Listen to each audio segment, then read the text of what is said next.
Sir crime scene पे ही हम लोग, पूछताछ चल रही है, मैं इन्फॉर्म करता हूँ आपको। जी सर। यहाँ बताओ। आनंदपुरी पार्टी में हम सबसे अलग बैठा था, कुछ परेशान था और शायद घबराया हुआ भी। फिर अचानक से उठा, जोर जोर से चिल्लाने लगा और फिर बाहर चला गया। सर वो तो पार्टी के लिए हमेशा तैयार रहता था। मेरे ख्याल से हम सब में वही था जो पार्टी को सबसे ज्यादा एंजॉय करता था। लेकिन सर आज उसका पार्टी करने का मन नहीं था। पिछले कई दिनों से बहुत अजीब सा बिहेव कर रहा था, बात करते करते चुप हो जाता था और कई बार उसके मुंह से मैंने किसी ऐना का नाम सुना। नींद में भी ऐना बड़बड़ाता था। ऐना? कौन है ये ऐना? आप में से कोई भी नहीं जानता ऐना के बारे में? नहीं तो अभी जी, अगर गाड़ी के सामने कोई अचानक आ जाए और ड्राइवर को ब्रेक मारना पड़े तो स्किड मार्क्स, टायर के निशान आते हैं सड़क पे, पर यहाँ पे ऐसा कुछ भी नहीं है। नहीं है? नहीं, मतलब ये एक्सीडेंट नहीं हो सकता। किसी ने जानबूझकर आनंद को उड़ाया गाड़ी से। ये सिल्वर गाड़ी XY 3240 किसकी है? मेरी है सर। पर सर मैं पूरी रात पार्टी में ही था, मैंने कुछ नहीं किया। गाड़ी की चाबी का मेरे पास है। लो। चाबी तो इसके पास थी, तो गाड़ी कौन चला रहा था? गाड़ी आनंद को उड़ाकर वहां दूर जाके खड़ी होगी। जबरदस्ती खोलने का कोई निशान नहीं। कि जितने भी यहाँ है ना, इनमें से कोई तो है जो झूठ बोल रहा है। सबको ब्यूरो लेके चलते हैं। राजू, तुम्हारे दोस्तों का कहना है कि आनंद की अचानक पार्टी छोड़ जाने के बाद तुम भी अचानक से गायब हो गए पार्टी से। क्यों?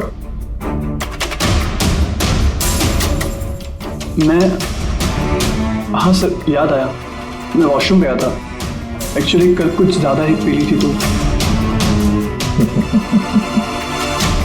अचानक उसी वक्त तुम्हें बाथरूम जाने की जरूरत पड़ी? कमाल है। मेरा यकीन कीजिए सर, मैं भला क्यों मारूंगा आनंद को, और वो भी अपनी ही गाड़ी से। तो फिर तुम्हारी गाड़ी की चाबी कातिल के हाथ कैसे लगी?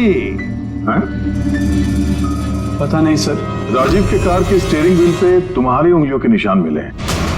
अगर तुम गाड़ी नहीं चला रहे थे तो तुम्हारी उंगलियों के निशान स्टीयरिंग व्हील पे कैसे? राजीव ने अपनी कार ठीक से पार्क नहीं की थी, तो मैंने उसकी कार को थोड़ा आगे सरका के जगह बनाई थी, क्योंकि सर वो उसने काफी पी रखी थी। तो तुमने अपना काम करने के बाद गाड़ी की चाबी तुरंत उसे वापस दे दी? हाँ सर, उसके बाद मैंने चाबी राजीव को दे दी थी। आनंद से जलते थे तुम। रिया तुम्हारी गर्लफ्रेंड थी जिसे आनंद ने छीन लिया था। इसलिए धमकी दिया था तुमने उसे कि पछताओगे, बहुत भारी पड़ेगा। क्यों? सर वो तो यूं ही मैंने गुस्से में बोल दिया था।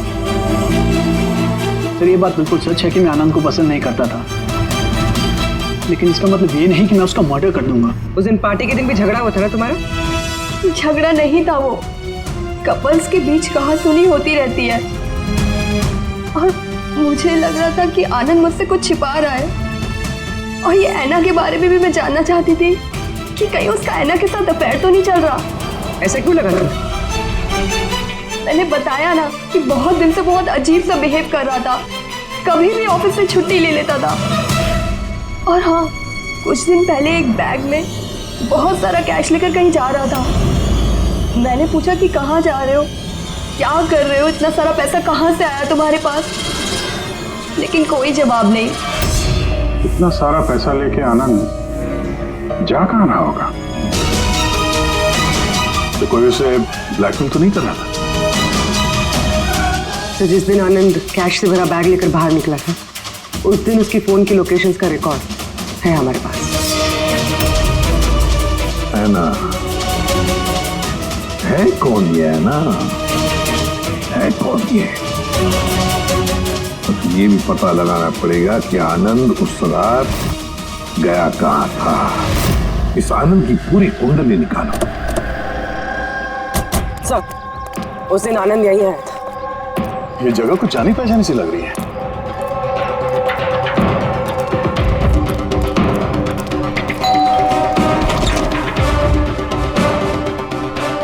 यस आनंद को जानते हैं? आनंद? ये आनंद। मैं किसी आनंद को नहीं जानता। ऐना यहाँ रहती है? ऐना? आप? सीआईडी।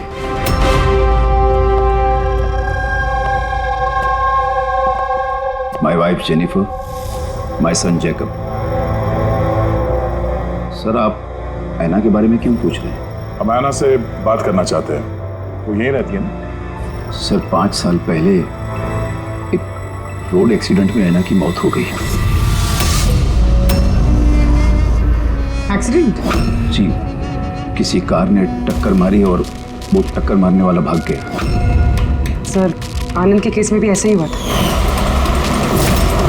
कहीं दोनों एक्सीडेंट्स का कोई कनेक्शन तो नहीं? क्या आप आनंद से कभी मिले नहीं आप? कुछ समय पहले वो आपसे मिलने के लिए यहाँ पे घर पे आया था। नहीं सर, ऐना के जाने के बाद यहाँ कोई नहीं आता। झूठ, वो मरी नहीं, जिंदा है। मेरी ऐना जिंदा है। रिलैक्स जेनी, रिलैक्स, चुप हो जाओ।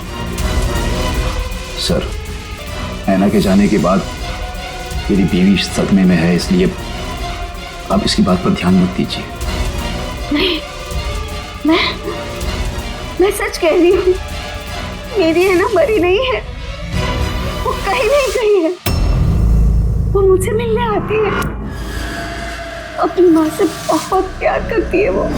सर मैंने आपसे कहा ना कि मेरी बीवी सदमे में है, आप इसकी बात पर ध्यान मत दीजिए। ये कुछ भी बोलती रहती है। अच्छा, अगर मेरी बातें बकवास लगती है तो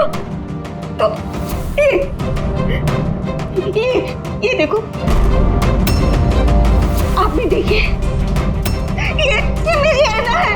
ऐना है ये मेरी। कुछ दिनों पहले ही मुझसे मिलने आई थी। मेरे पति की तबीयत ठीक नहीं रहती है ना, कुछ काम नहीं करते हैं ना वो, इसलिए ऐना ही तो घर खर्च के लिए पैसे छोड़कर जाती है यहाँ। सर, ये आनंद आया था यहाँ पे कैश लेकर, कहीं ये उसकी बात तो नहीं कर रही है? पैसे किसी बैग में लाए थे उसने?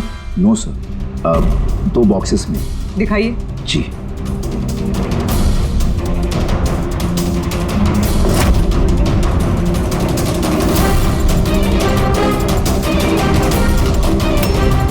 अब समझ में आया ये जगह मुझे जानी पहचानी क्यों लग रही है। मैं यहाँ पे आ चुका हूँ। यहाँ? हाँ। कब सर? करीब 5 साल पहले किडनैपिंग के केस के सिलसिले में पूछताछ करने आया था। विवेक, जिसे किसी ने किडनैप कर लिया, वो आपका स्टूडेंट था। उसके बारे में कुछ सवाल करना है। बहुत अच्छा लड़का था, बस वो ठीक हो और जल्दी घर आ जाए। कब से जानती हैं आप विवेक को? अभी कुछ महीने पहले मेरे पास ट्यूशंस लेने आया था। और आखिरी बार कब देखा उसे? उसमें कोई चेंज नजर आया उसमें? मतलब कोई ऐसी बात जो आपको अजीब लगी हो? अभी कुछ दिन पहले मैं उसके घर गई थी, तभी तो सब ठीक था। अचानक ये किडनैपिंग की न्यूज। अगर उसे कुछ हो गया तो सर प्लीज आप उसे ढूंढिए प्लीज। ऐना प्लीज संभालो अपने आप को। डोंट वरी, विवेक सही सलामत वापस आ जाएगा। विवेक की फैमिली ने किडनैपर्स को फिरौती की रकम दे दी और उसके बाद वो घर भी वापस आ गया था। लेकिन किडनैप किसने किया था उसे ये आज तक पता नहीं चला। इतना तो मुझे भी याद आ रहा है कि उस किडनैपिंग के दौरान ही ऐना का एक्सीडेंट हुआ था।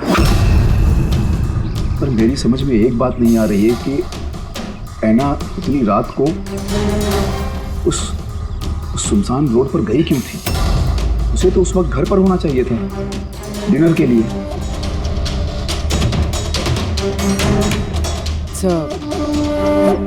विवेक की किडनैपिंग और ऐना का एक्सीडेंट कोई इत्तेफाक तो नहीं हो सकता, जिसे सब लोग हिट एंड रन केस समझ रहे हैं। कहीं वो मर्डर तो नहीं? इस 5 साल पुराने हिट एंड रन केस को फिर से देखने की जरूरत है। इस केस से जितने भी जुड़े हुए लोग हैं उन सबसे मिलना पड़ेगा, और वो पुलिस टीम जो इस केस पर थी उनसे भी। और सबसे पहले इस विवेक से बात करना बहुत जरूरी है। वही हमें बता सकता है इस किडनैपर के बारे में। सर, जिस रात आना का एक्सीडेंट हुआ था उस रात पुलिस ने नाकाबंदी कर दी और जितनी भी गाड़ियां वहां से क्रॉस हुई थी सबकी एक लिस्ट बनाई। ये लिस्ट मेरे पास है सर। पहला नाम किसका है? सर, पहला नाम है राकेश। मुझे कुछ नहीं मालूम सर, गाड़ी का तलाश लिया, मुझे जाने दिया। और दूसरा नाम? दूसरा नाम है दुष्यंत सर। मैंने उस रात किसी को नहीं देखा। और तीसरा कौन? तीसरा नाम है अशोक। सर 5 साल पहले पुलिस पूछताछ कर चुकी है और आप आज वही सवाल मुझे पूछ रहे हैं। जो पूछा गया उसका जवाब दो। सर उस एरिया में मेरी गाड़ी थी, पुलिस की टीम आई भी थी चेक करने के लिए, लेकिन कुछ मिला नहीं। सर गाड़ी से एक्सीडेंट हुआ ही नहीं है तो सबूत कहाँ से मिलता? सर 5 साल पुराना केस है और ऐसे केस में नया सुराग मिलना बड़ा मुश्किल है। कोई और नाम है लिस्ट में? हाँ सर, एक मिनट।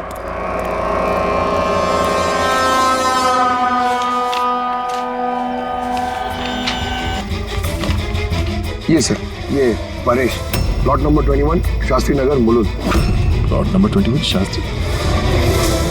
ये तो वही एड्रेस है जहाँ 5 साल पहले आनंद और उसका परिवार रहता था। तो कहीं ये परेश आनंद के पिताजी तो नहीं? मतलब आनंद के पापा की गाड़ी वहां पर थी जहाँ पे आना का एक्सीडेंट हुआ। अब देखना ये पड़ेगा कि गाड़ी कौन चला रहा था, आनंद या उसके पिताजी परेश। 5 साल पहले आना रोड एक्सीडेंट में मर जाती और 5 साल के बाद अब आनंद मर जाता है सर रोड एक्सीडेंट में। इन दोनों मर्डर्स में सर कोई ना कोई कनेक्शन जरूर होगा। बना वो बहुत मुश्किल घड़ी थी हम सबके लिए। आज भी याद करता हूँ तो काम चाहता हूँ। मेरे बेटे को नई जिंदगी मिली है, वो घर लौटाया है, ये बहुत है। क्या जरूरत है फिर से उन बातों को दोहराने की? जरूरत नहीं होती तो हम लोग यहाँ आते नहीं। हम लोग विवेक को ज्यादा परेशान नहीं करेंगे, बस कुछ एक सवाल हैं जो हम इनसे पूछना चाहते हैं। देखिए, विवेक पर उस घटना का असर अभी भी है, इसलिए हमने उसके लिए एक काउंसलर रखी है। जी, मैं सोनिया सर, विवेक की काउंसलर हूँ, उसकी मदद कर रही हूँ इस भयानक हादसे की यादों से निकलने में। पोस्ट ट्रॉमेटिक स्ट्रेस डिसऑर्डर के पेशेंट्स कैसा महसूस करते हैं आप लोग तो जानते ही हैं। सर, जब विवेक किडनैपर्स के पास बंदी था तो उसे बहुत सी नशीली चीज़ें दी गई ताकि वो होश में ना रह सके, किसी को याद ना रख सके। इन नशीली चीज़ों से विवेक के दिमाग पर बहुत बुरा असर हुआ है सर, इसलिए अपनी ज़िंदगी की उस दौर की बहुत सी बातें उसे याद नहीं है। तो क्या विवेक को किडनैपर्स के बारे में कुछ भी याद नहीं? जी नहीं। विवेक, आप जरा ये फोटो देखिए, कुछ याद आता है आपको? ये आपको ट्यूशन देती थी, पढ़ाती थी आपकी टीचर।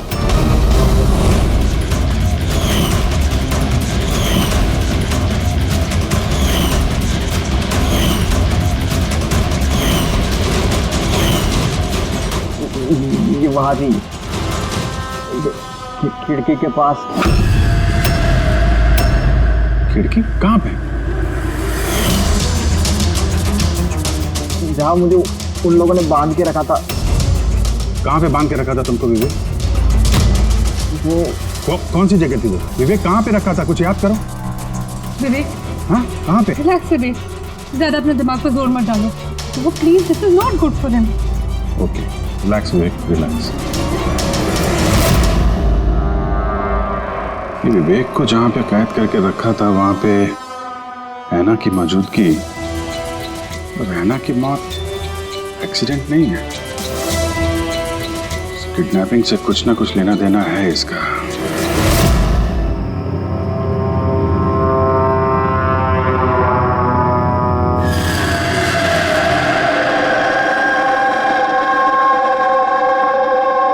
पंकज, एक बात समझ में नहीं आ रही है।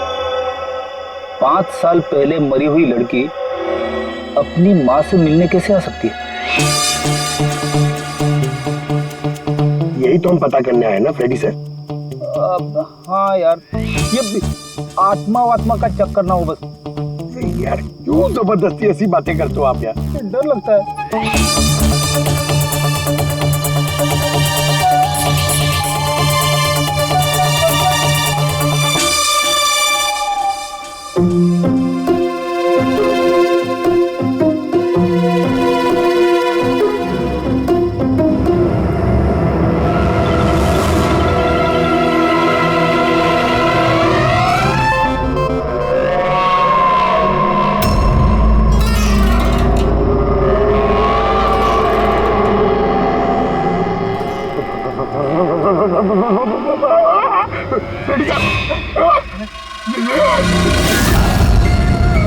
ऐना की आत्मा।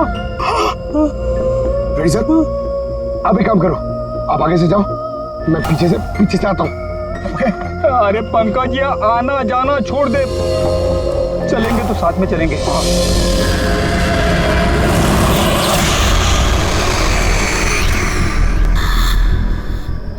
लड़की से डर रहे हो? सर क्या बात कर रहे हो आप? अरे चुप रहिए, वो लड़की की आत्मा है, समझे?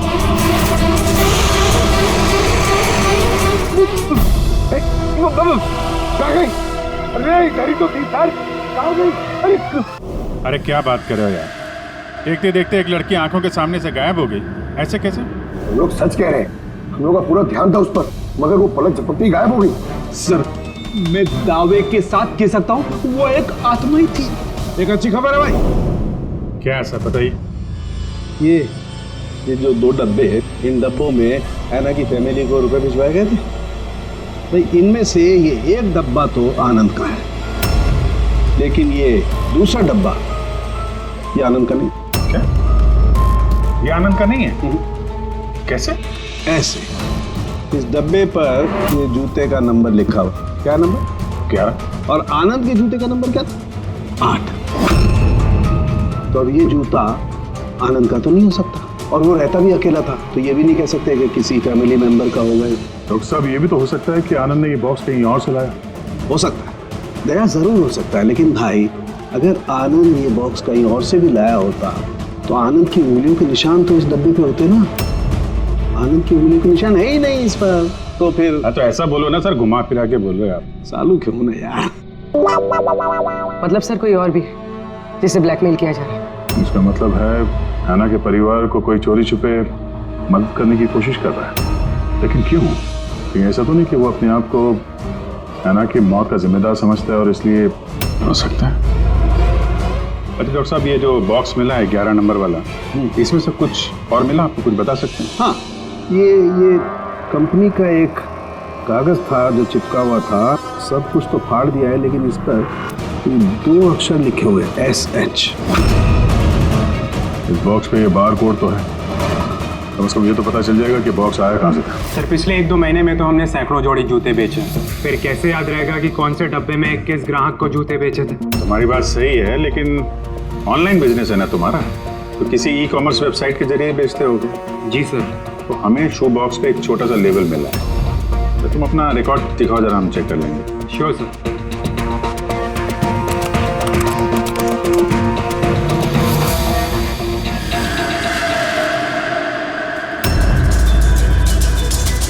लेबल पर भी एसएस लिखा हुआ था। अच्छा, ये वही आदमी तो नहीं जिसकी हमें तलाश है?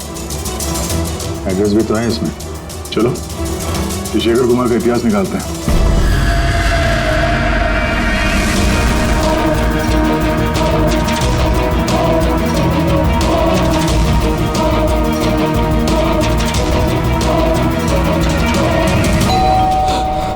अभी कौन होगा?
है ना?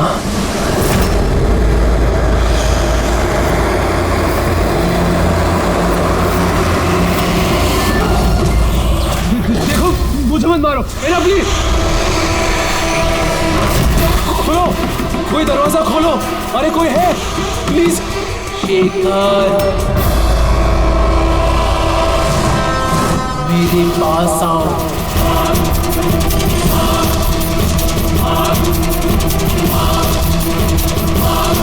कौन है?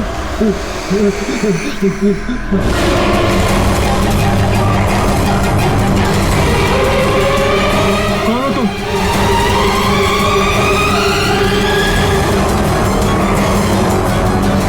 कौन हो तुम?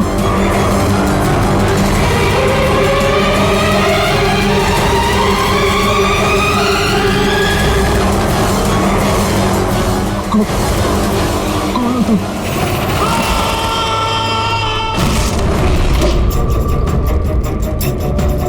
शेखर,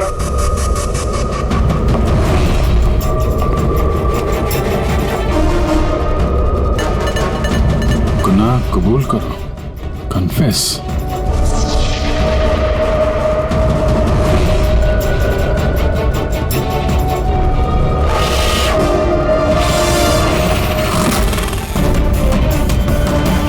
लवाना, ये शेखर कहाँ है?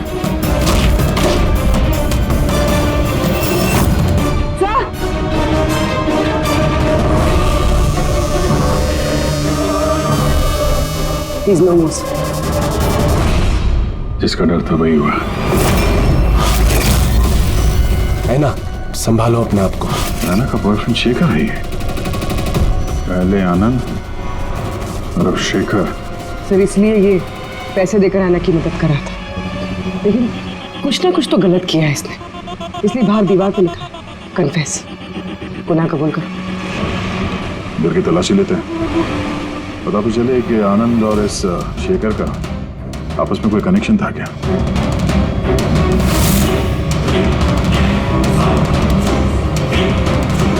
ये देखा,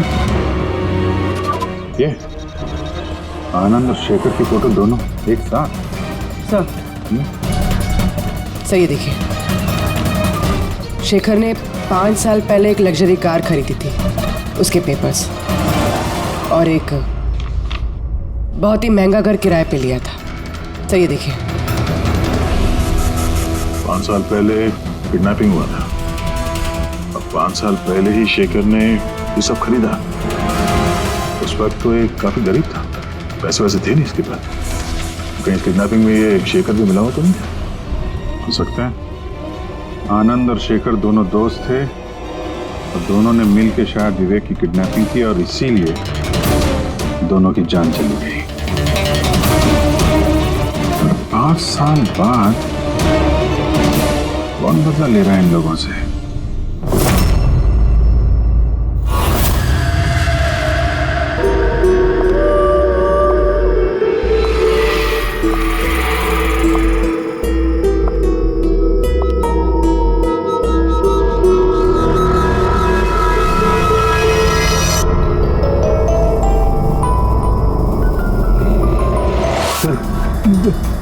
यही वो आत्मा है, लड़की की आत्मा।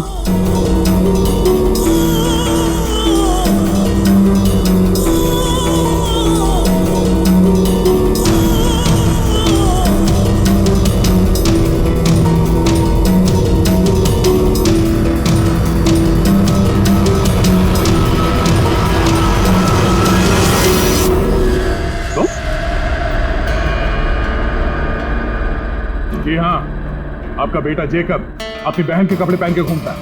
सर मैंने बताया था आपको कि ऐना की मौत का जैकब को बहुत बड़ा सदमा लगा है। जैकब और ऐना जुड़वा भाई बहन थे। ऐना हम सबका बहुत ख्याल रखती थी, लेकिन ऐना के जाने के बाद जेनिफर हमेशा जैकब से कहती रहती, ऐना होती तो ये होता, ऐना होती तो वो होता, ऐना इस ड्रेस में ऐसी लगती, ऐना उस ड्रेस में वैसी लगती। बस सर, धीरे धीरे ये सारी बातें जैकब के दिमाग में ऐसा असर करने लगी कि वो अपनी बहन की पहचान को ही अपनी पहचान बना बैठा। लेकिन सर मेरा बेटा दिमागी तौर पर जरूर कमजोर है, पर वो किसी की जान नहीं ले पाएगा, अपनी मरी हुई बहन का बदला लेने के लिए भी नहीं। अरे सर इसकी तरफ देखिए तो सही आप। शेखर के साथ करीबी रिश्ता था ऐना का। शेखर कैसा इंसान था, कुछ बता सकते उसके बारे में?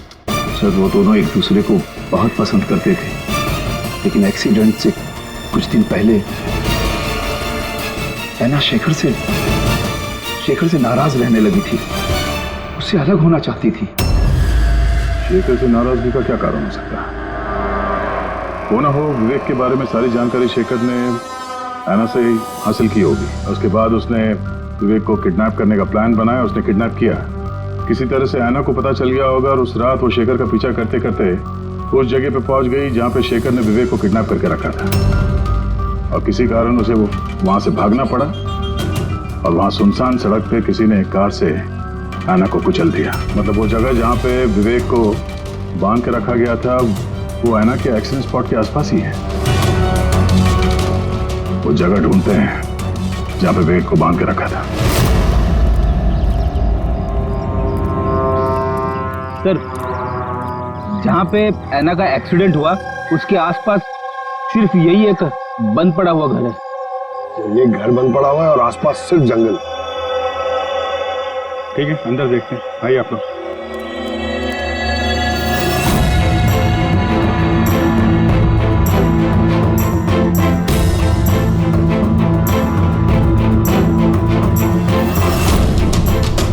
विवेक, ध्यान से देखो और अच्छी तरीके से याद करो। क्या ये वही जगह है जहां पे तुमको लाया गया था? है?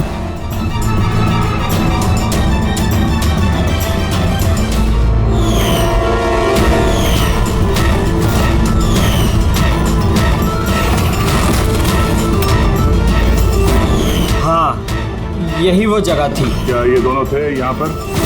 इन दोनों में से किसी ने तुम्हें किडनैप किया था?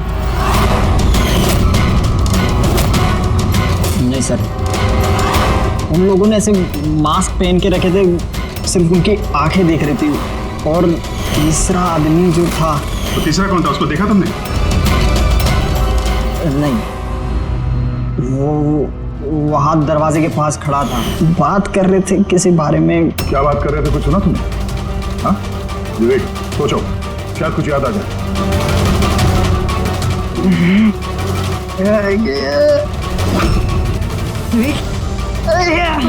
It's okay, relax, Vivek. Sir, please. कोई बात नहीं, रिलैक्स रिलैक्स रिलैक्स। ओके, आप लोग इसको बाहर ले जाइए, ठीक है? जाओ बेटा। तीसरा आदमी तो मतलब शेखर और आनंद की तरह उस तीसरे आदमी की जान को भी खतरा हो सकता है। इसके पहले कि खूनी उस तक पहुंचे, हमें पता लगाना होगा ये तीसरा आदमी है कौन। सर, शेखर के फोन रिकॉर्ड से पता चला है कि पिछले कुछ दिनों में उसने एक नंबर पे कई कॉल्स किए। किसके फोन पे?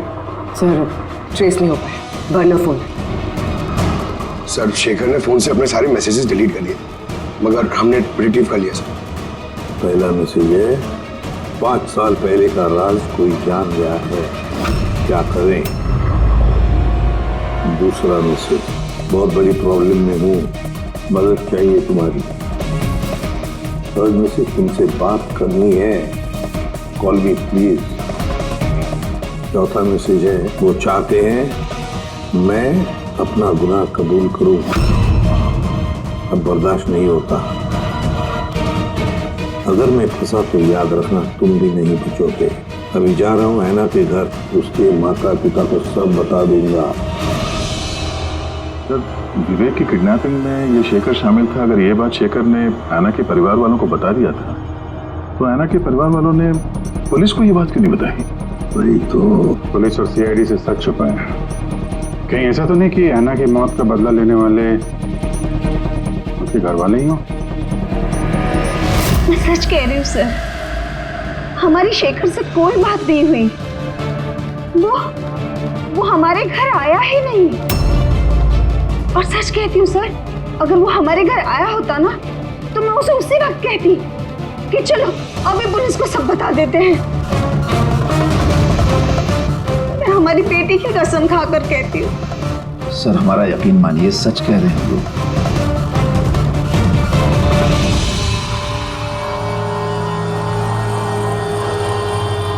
ठीक है, आप लोग वहां जरा उस कमरे में बैठिए।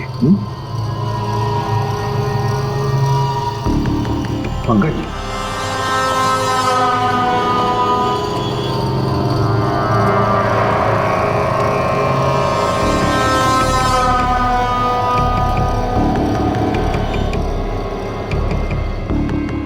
हो सकता है ऐन वक्त पर शेखर ने अपना इरादा बदल लिया, वापस लौट गया।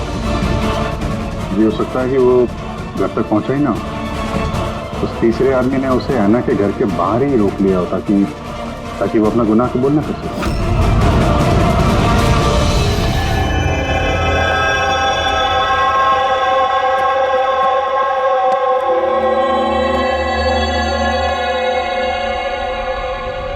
जेकब, तुम्हारी गाड़ी बहुत सुंदर है। तुम्हें भी ऐना की तरह तैयार होकर रात को बाहर जाने का शौक है ना? घूमने जाते हो ना तुम? देखो, कुछ याद है क्या? पिछले संडे की बात है। पिछले संडे रात को 12 बजे तुम ऐसे तैयार होकर बाहर गए थे ना घूमने? देखो, घबराओ मत, ठीक है? कुछ नहीं हुआ तुम्हें। अगर मैं कुछ सवाल पूछूंगा उसका जवाब देना, ठीक है?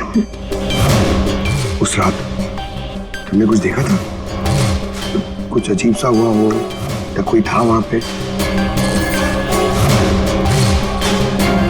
भैया, जब मैं घर वापस आ रहा था ना, तो मैंने ना अपने घर के पास एक कार देखी थी और भैया वहां पे ना 1 2 दो लोग भी थे और वो लोग ना कुछ आर्ग्यूमेंट कर रहे थे, फाइटिंग कर रहे थे वो लोग। वो जो 2 जन जो फाइटिंग कर रहे थे उनके चेहरे देखे आपने? ना। अच्छा, वो जो गाड़ी थी, वो गाड़ी का नंबर याद है तुम्हें? नो। अच्छा, जाने दो नंबर को। ये बताओ, गाड़ी का शेप या कौन सी गाड़ी थी, कौन से कलर की थी, कुछ याद है आपको? कलर भैया, कलर ना सेम टू सेम मेरी कार जैसा था और ना खुली हुई जीप थी, बहुत अच्छी। हाँ सर, ओपन रेड जीप थी सर।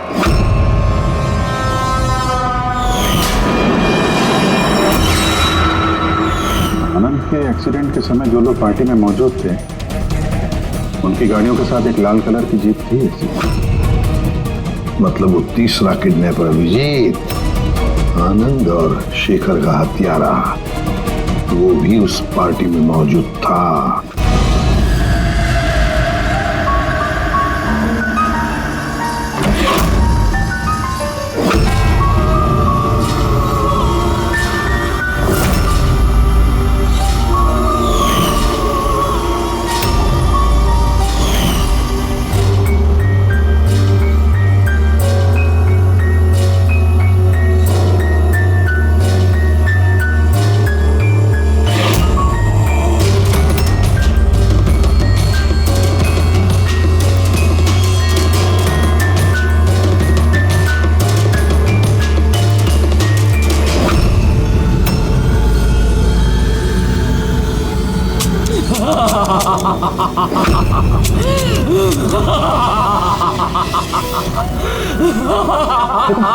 मैं चाहता हूँ कि मुझसे गलती हुई, लेकिन प्लीज मुझे जाने दो।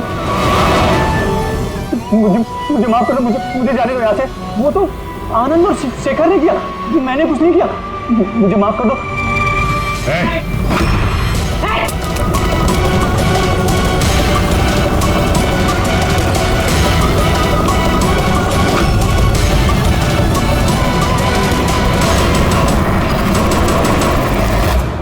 विवेक पर उस घटना का असर अभी भी है, इसलिए हमने उसके लिए एक काउंसलर रखी है। जी, मैं सोनिया सिंह। मैं कुछ फ्रेंड से मिलकर वापस आ रही थी, तभी मैंने देखा कि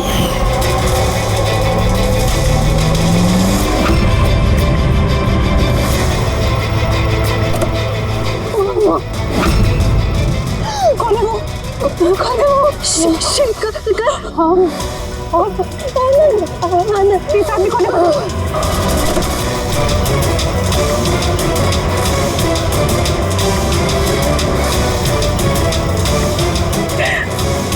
हेलो यार, उस दिन गाड़ी पापा ने, मैं चला रही थी, जाने में ही सही जान ली थी मैंने उसकी। मैं पुलिस को सच बताने की हिम्मत नहीं कर पाई। तो मुझे 1 हफ्ते में US जाना था। पढ़ाई के लिए। अगर पुलिस केस बन जाता तो मेरा करियर बर्बाद हो सकता। अपने करियर की फिक्र में तुमने एक मासूम की मौत के साथ नाइंसाफी होने दी। मैं समझती हूँ सर, और ऐसा नहीं है कि मुझे पछतावा नहीं था, मुझे एहसास था अपनी गलती का। ये गिल्ट अंदर ही अंदर मुझे खाए जा रहा था। 5 साल बाद जब मैं वापस आई तो मैंने आना की फैमिली को ट्रैक किया। मुझे पता चला कि उनकी हालत बहुत बुरी है और आना के कातिल और विवेक के किडनैपर्स खुले घूम रहे हैं। नफरत हो गई थी मुझे अपने आप से, खोजती थी सर मैं अपने आप को, इसीलिए मैंने ये सब किया। 5 साल पहले मुझसे जो गलती हुई थी उसको सुधारने के लिए, आना को इंसाफ दिलाने के लिए। फिर ऐना ने मरने से पहले आनंद और शेखर का नाम बता दिया था मुझे। उन्हें ट्रैक करने में मुझे ज़्यादा मुश्किल नहीं हुई। मैंने उन्हें ब्लैकमेल किया और उनसे ऐना की फैमिली को पैसे दिलवाए ताकि उनकी मदद हो सके, और उनको डराती रही, धमकाती रही, क्योंकि मुझे तीसरे किडनैपर का नाम पता करना था। क्योंकि मैं जानती थी कि उस दिन ऐना के पीछे 3 आदमी पड़े थे, 3 लोग उसका पीछा कर रहे थे। मैंने देखा था सर। तो क्या बताया उन दोनों ने? आनंद उसको नहीं जानता था सर, और शेखर इतना डरा हुआ था उस आदमी से कि उसने कुछ भी बताने से मना कर दिया था। इसीलिए मैं विवेक की काउंसलर बनी। मुझे लगा शायद मैं उस बच्चे से कुछ सच निकलवा सकूं। तो वो खुद इतने सदमे में था कि उसे कुछ याद नहीं था। फिर मरने से पहले शेखर ने मुझे सच्चाई बताई कि विशाल वो तीसरा किडनैपर था। विशाल मास्टरमाइंड था सर। विवेक की किडनैपिंग, ये सब उसका प्लान था। तो इसलिए कानून को अपने हाथ में लेने का फैसला कर लिया तुमने। ऐना को इंसाफ दिलाने के लिए गलत रास्ता चुना तुमने सोनिया, और इस बार तुम्हें अपने करियर की फिक्र भी नहीं। कानून से कोई नहीं बच सकता। जो कुछ तुमने किया है उसकी सजा तुम्हें भुगतनी पड़ेगी।